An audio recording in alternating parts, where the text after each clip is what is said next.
And here we have another really special chance to speak to one of the judges of the event. Can you talk to us about who you are, where you're from, and what your affiliation to the event is here today? Of course. So my name is Bellatrix, and I'm actually from Devon originally.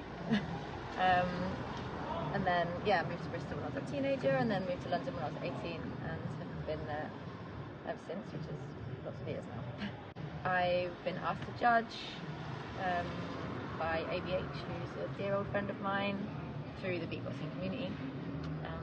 Yes. Of course, and can you speak to us about a little bit about your beatbox journey and sort of all of your story up to here? Okay, so I was the first professional female beatboxer in the UK, and I became world champion when I was 19, which was a very, very long time ago, and so I was very much like in the battle scene. Yeah, when I was younger, I used to battle in the UK Beatbox Championships, and then I moved on to judging. Yeah, I guess probably quite young as well, like after winning the World Championships, and then have like come back into battling, and then just moved a bit between battling and judging. I am a musician by trade, I guess. So like I'm a session bass player, and also so I studied jazz double bass at Guildhall School of Music, which is obviously like super different in many ways from being a beatboxer. But one thing that's like really nice, I think, about the story is that it was funded by my beatboxing. So yeah, I don't come from like a family of people that you would expect to go to a music college like that. And when I was 18, I did a beatboxing commercial. I beatboxed in a Suzuki Swift advert. Basically got loads of money, put myself through music college, bought myself a really nice instrument. It's lovely having you. So what can you say about specifically being a judge in this event and what it means to you? And also, can you touch on the incredible looping that we've seen today? Yeah. So last time I judged a championship, I feel like last time I judged was a battle in France actually a year ago. I think it was a year ago. Or maybe it wasn't actually. Anyway, it was quite a long time ago. It was solos. And like, yeah, there's always a complication for me with being part of these events, because it's just like so not diverse at all. And like, my journey within the beatboxing community has been a very complicated one, and there has been times when basically I felt super unsafe. There's been times when I felt super unincluded, super undervalued, and yeah, always knowing that I'm going to be probably the only person like me in the vibe, in the mix, and knowing that that also means that I'm like going to be somehow representing everyone like me. So bearing in mind all that was in the mix, like coming here has just been, I'm feeling so happy. I'm feeling like I've had loads of really lovely connections with, I have like my old friends who I feel safe with and who are here.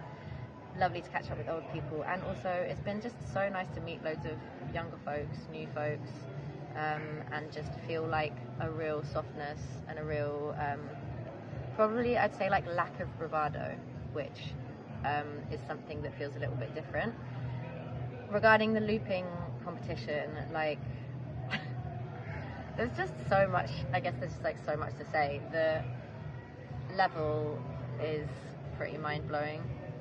I mean, this always happens with beatboxing, right? So like if you're kind of like an old school beatboxer, you know, we're all at our time when we're at the forefront. There was a time when I was at the forefront. There was a time when I was sort of like winning competitions and stuff. And then as you kind of grow older, the younger generation emerge and are just like better and better and better and better. And they keep coming and they keep just bringing this new stuff that you're like, okay.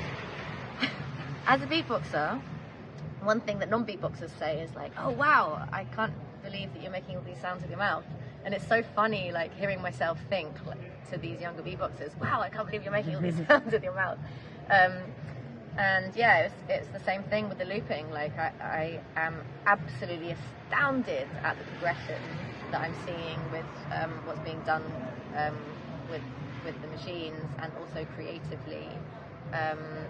And something that I've found really moving is like the showmanship, and you know, seeing these humans on stage like battling, like they're in competition with each other, but they are like vibesing, like they're together.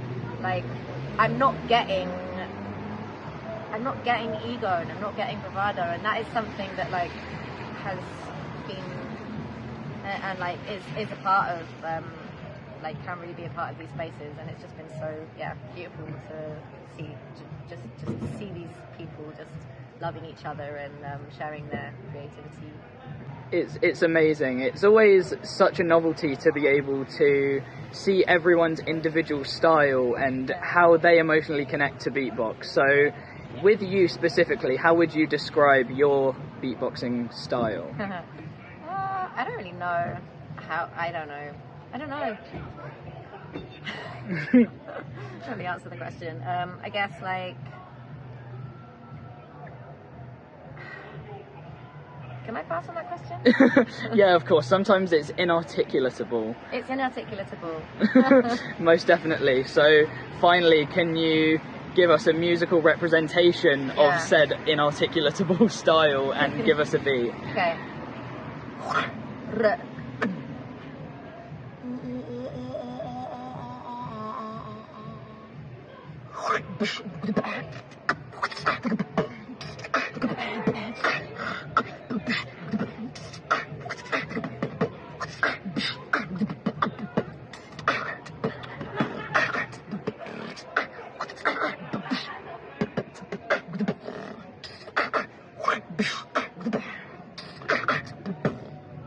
Lovely, thank you so much.